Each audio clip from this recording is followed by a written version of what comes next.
And 72% of the time the market goes up. And the answer came to me. And that's when I developed my chart. The answer came to me is because, just like Caterpillar, when they pull their money out, you get out. Whoa. It's your daily dose of how to manage your money. And now it's time for Phil's Gang on the Off the Wall Street Network. Oh, God. Are you nuts?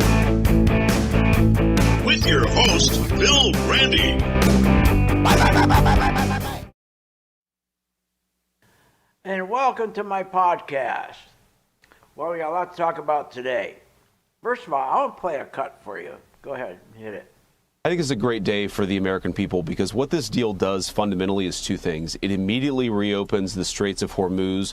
We're already seeing in the past 24 hours more traffic flow. You see oil prices coming down. But you also have the long-term commitment that Iran will never develop or procure a nuclear weapon. Those are two very big wins for the American people. Well, first of all, if it's such a big win, why is it that Trump is not going to sign the deal?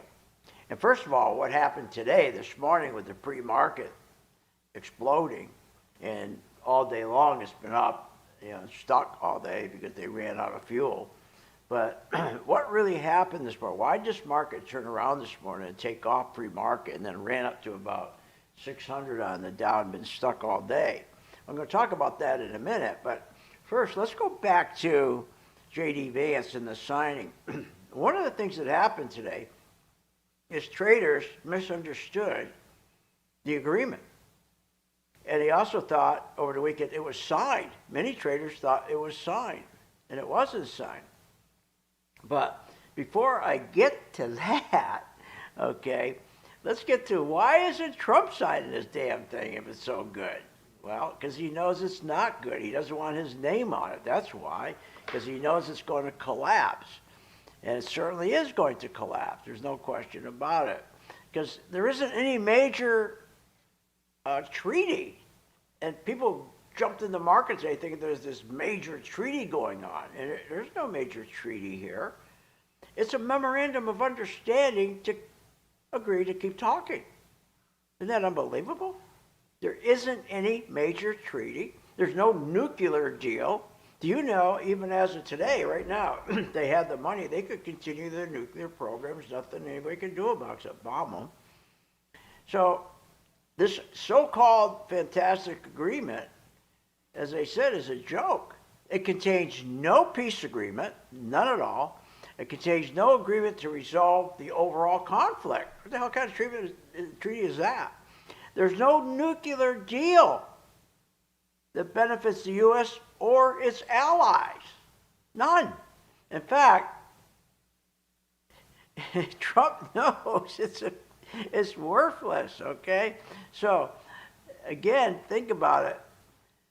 This memorandum of understanding, which, by the way, memorandums of understanding, if you took all the memorandums of understanding of every corporation, they could paper every corporate bathroom with these memorandums of understanding. They're a joke, okay? They're just a joke, and most of them never work.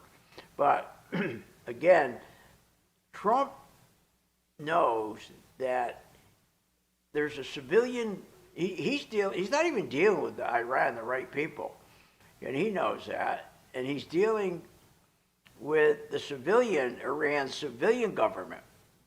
And he's dealing with Iran's foreign ministry, and he's dealing with Iran's parliamentary leadership.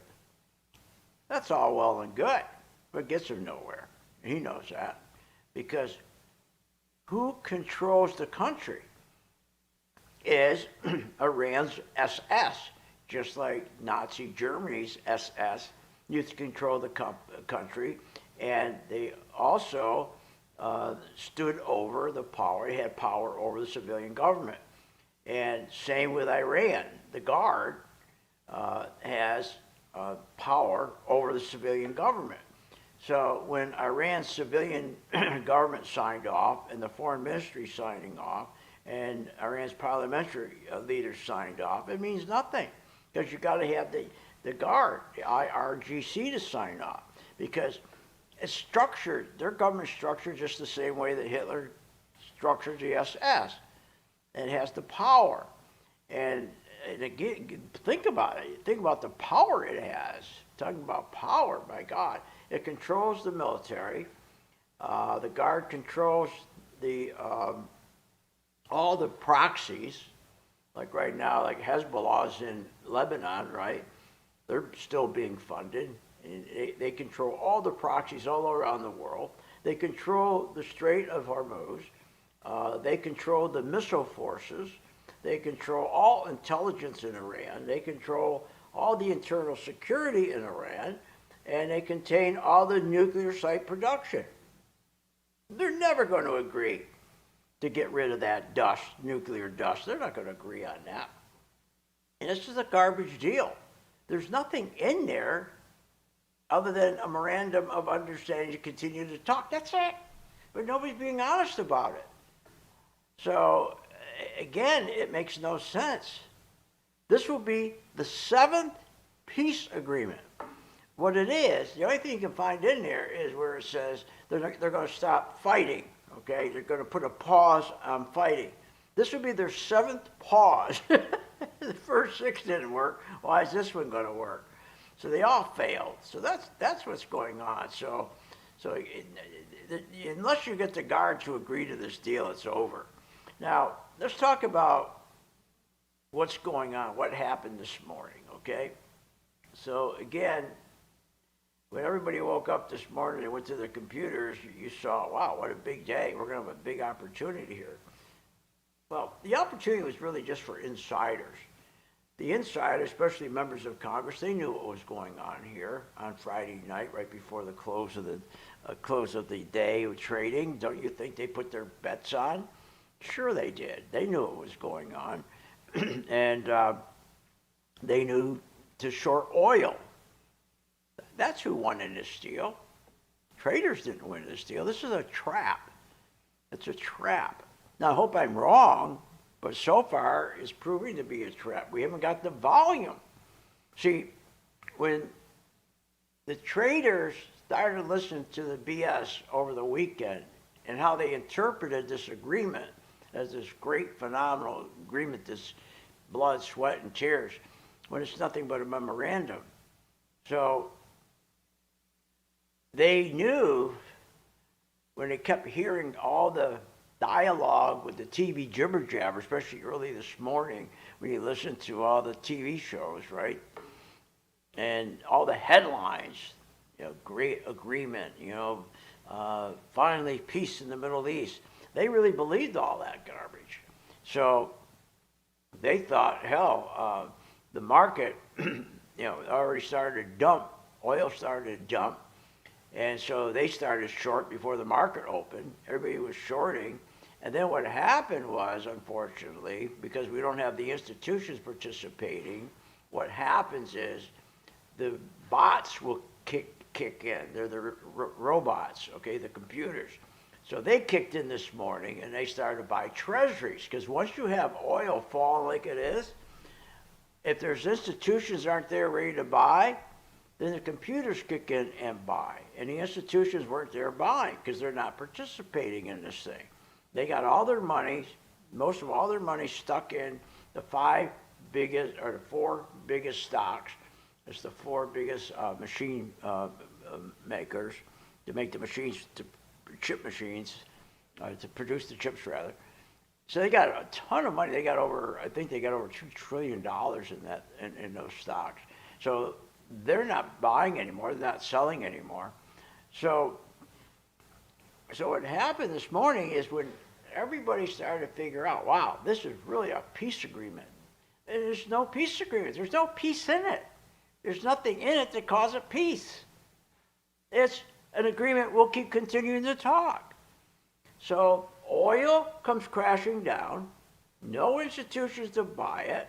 How it works, the bots or the computer programs will kick in. And all of a sudden they start to buy treasuries to lower the yields even more. So that's why you had this big rally, but we didn't hit 1,000. We hit no 1,000 points in this rally. We had 2 rallies last week. We hit over 1,000 in each one of them. Right now, I'm looking at the Dow. It's at 621. Why? Well, it's failing because there's not enough money. There's not enough buying going on, okay? Because the institutions aren't buying. That's the big problem. That's why this thing could be a trap. And what happens is when you have that first 1,000-point rally, the second 1,000-point rally, then they drop, then they go back up. You get, when you finally get an unwind, it's violent, very violent. And so this is now our 3rd rally.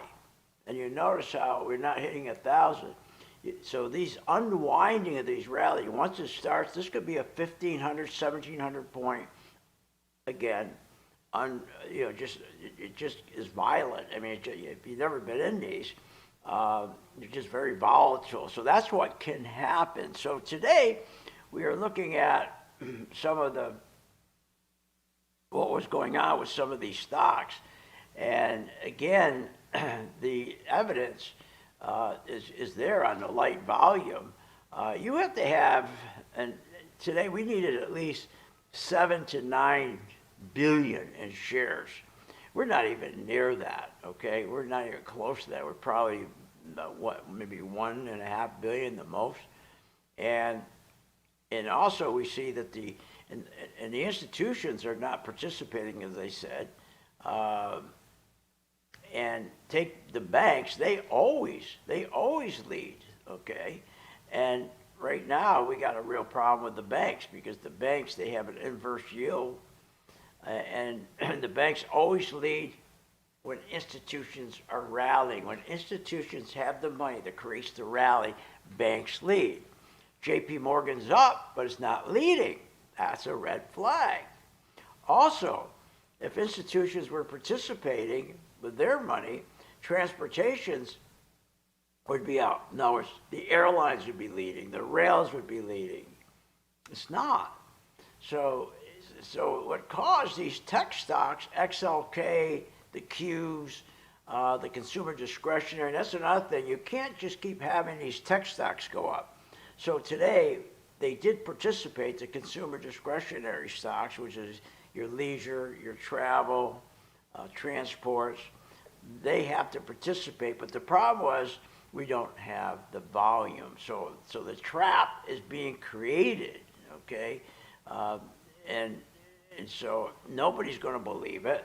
Everyone thinks this deal that we have is fantastic, but as I said, the traders interpreted it from the jibber jabbers on TV who are saying about this agreement. They were using headlines like war, de-escalation, great peace opportunity, path forward to peace, solid agreement, historic event for peace, on and on and on they were going on. Well, June 19th is the signing date, and of course, most of the traders this morning thought it was over the weekend they signed it. No. So when oil started to drop, because when they heard those headlines and all they're thinking in their minds, traders, war's over. And oil starts to drop. Traders piled in and shorted. Computers kicked in. No institutions around. Okay, so when oil drops like it does, inflation expectations then kick in. And then institutions will buy the treasuries. They're not there to participate. So computers click on, they're kicking in, and the computers are buying the treasury. This is all a trap, I told my members, my gang members today, this morning when the market opened, I said, start selling into these. If you got stocks and they're starting to really rock to the upside this morning, you don't get out of them totally, but sell into them, reset your stops. So in other words, so what's happening is yields were tanking like crazy because the computers were buying these treasuries. So when yields went down, tech went up this morning, XLK, that's the ETF, the Qs, that went up. They all went up, soaring, but then they got stuck. They're not moving anywhere. So in the XLY, the consumer discretionary, leisure and travel, transport, they all started to soar. So the trap is being created. And again, when you don't have the institutions moving this stuff along, then that's the trap. So the market always does what it's supposed to do, but never when it's supposed to do it. So we'll just have to wait and see. It's going to take a couple of days. But this agreement is not what they're selling. This agreement's a joke. It's a joke. All right, we'll see you on the charts, and let's hope tomorrow that the trap goes away. See you on the charts.